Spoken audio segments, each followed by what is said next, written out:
ते सर्वदा स्वामी, नमो ते करुणाकर, नमो ते तेन संसार, नमो ते आनंद.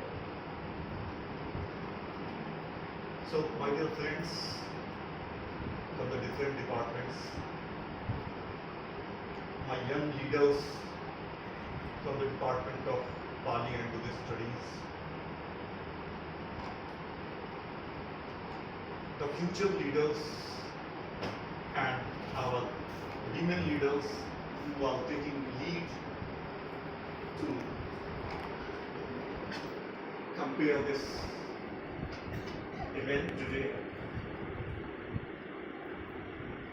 I have experienced that wherever you get the honor and respect, you always have a kind of keenness or eagerness that you should get some respect, some sort of love and compassion and friendliness within your own family.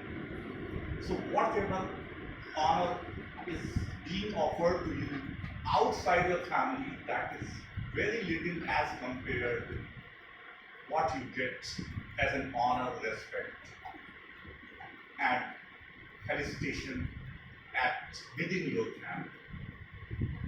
So I'm overwhelmed that I'm being honored in my own family with my students, by Venerable Sangh, by my colleagues in Banaras Hindu University.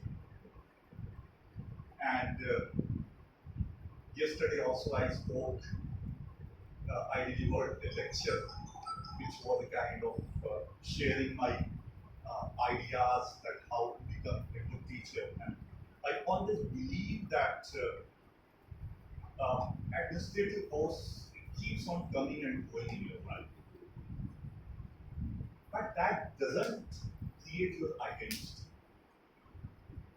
Somebody mentioned about APJ Abdul Kalam. So what I truly believe in the same way, because he has been my role model also in my life, that all the designations, you will never be remembered for your designations. You will always be remembered for your academic contribution if you are into academics. Or if you are not into academics, so you will always be remembered for the performance of the duties you have got, you have whatever the duties the destiny has given to you, how you are performed. And in addition to that, and above all, what kind of human being you are in your life. These two things only define you. Your humility, the kind of human being you are, and your performance of your duty. Yesterday I was sharing my ideas with some students that, and that is also connected with Nalanda. Just after Xuanzang, who is widely known as Xuanzang in India, but his actual pronunciation is Xuanzang. So just after that, another Chinese pilgrim had come, who is known as Singh by the Western scholars, or Yijing or Yijing. So Yijing has mentioned in his travel account, and he also wrote a very long travel account.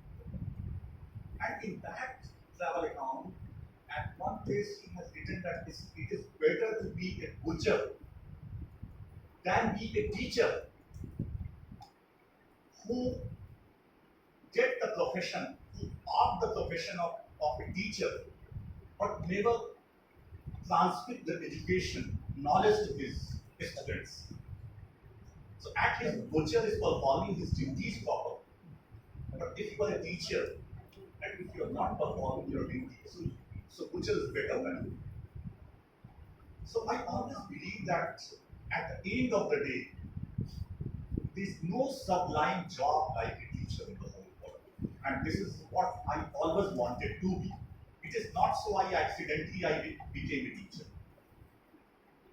And still I feel proud that teaching is my profession, and only thing what I will miss during next 5 years of administrative chores of life, administrative chaos and all the bureaucratic disturbances that I will miss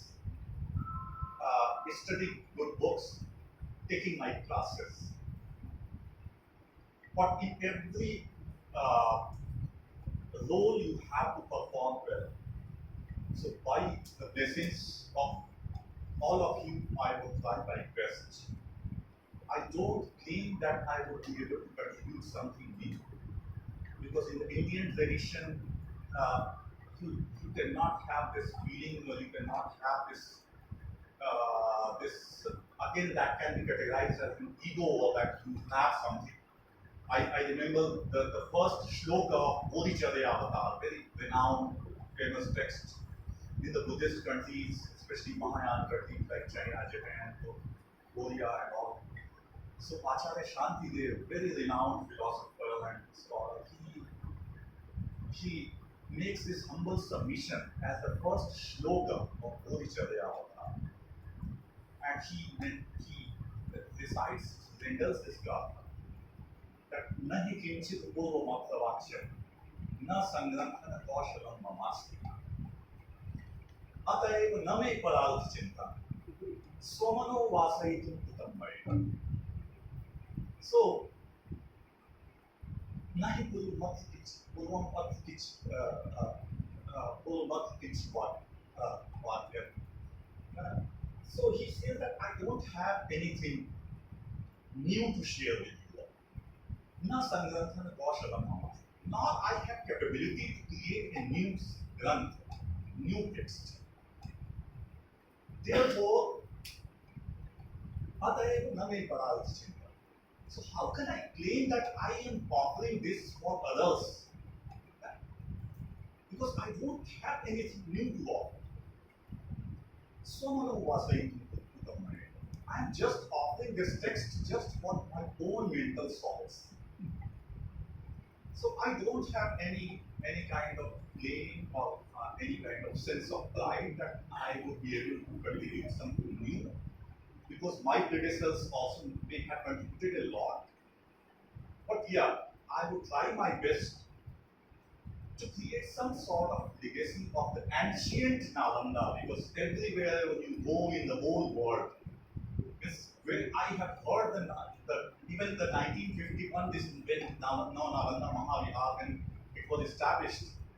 So just before that, the President of India, Dr. Rajendra Prasad, had gone to China, and he found that China has a Nalanda university, and he was so amazed that and he had gone with the founder of Bhikshu Jagdish, founder of Nalanda University, this Bhikshu Jagdish Kashyap, who was fortunately associated in our department, like he was founder of this department.